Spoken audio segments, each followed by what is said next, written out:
What's going on, Ashley? Today we're going to talk a little bit about programming to avoid imbalances. So when I write my programs, I like to categorize my movements in 6 main categories.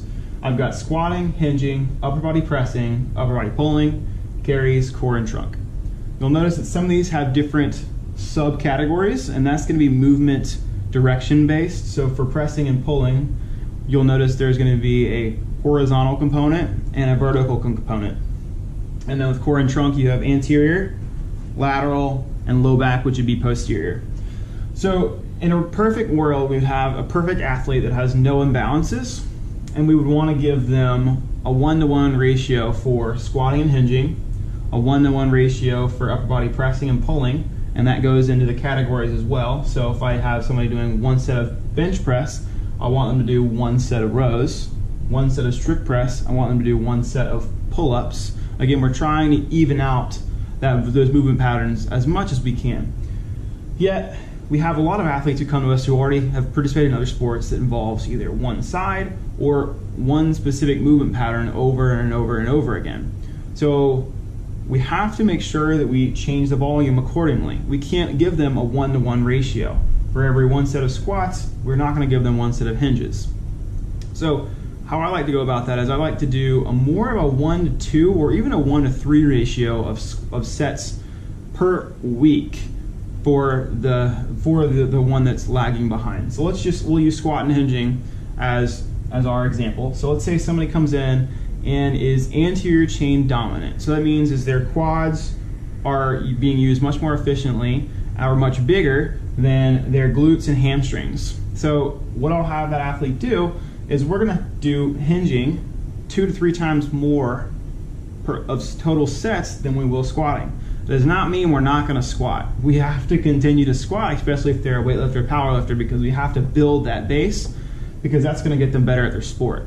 Yet we have to pay attention to their weak points. If we can get their weak points up as well, then that's also going to help the squat. Okay, it's going to help their longevity, reduce the risk of injury. So these are all good things.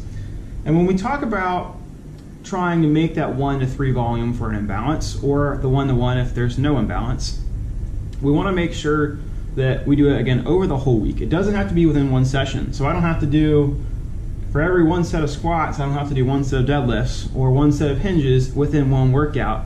It's more of the whole weekly picture, right? You could still have a squatting focused day and then have a hinging focused day. So one day would be like a squat day. One day could be a deadlift day, but the accessory movements around those 2 main lifts, the squat and deadlift, need to be focused more towards the imbalance. Okay, so that's really the big thing here is we're trying to make sure that our ratios are on point. We don't want to be overloading one system all the time to prevent future injuries and imbalances. So these are some of the categories I like best, and I categorize the carries and cores because I think they're really important. I think especially carries are really important. If you want to get someone strong, have them pick up an object and just carry it. We do a lot of carries here at Master Elite, and we do a lot of unilateral carries, and that could be overhead, that could be at the side, that could be 90-90, that could be double-handed, it could be all different types of things. It could be a sandbag, but I give it its own category. You could tie that into trunk and core, because it is a core exercise, but it also can be a stability exercise for the shoulder and other joints. So I like to give it its own exercise because I think it's so important. But you could definitely lock it into the core and trunk. But I hope you guys can use this kind of framework and this kind of model to make sure that your volume is being planned accordingly. So if you write your whole program, put this next to it and see, where is my volume going to? Am I overloading squats and not spending enough time on hinges? Am I doing too much pressing and not enough pulling? Okay, so trying to get a well-balanced approach to your training is just going to make your training much more fruitful. You're going to stay healthier, you're going to enjoy it better, and you're going to look better. Okay, so I hope you guys enjoy it. Let me know if you have any feedback, comments. If you want to add on the category, let me know. Hey guys, now do me a favor. Go subscribe to our channel, like our videos, comment. I promise you if you comment, I'll get back to you and answer all your questions. Thanks for watching.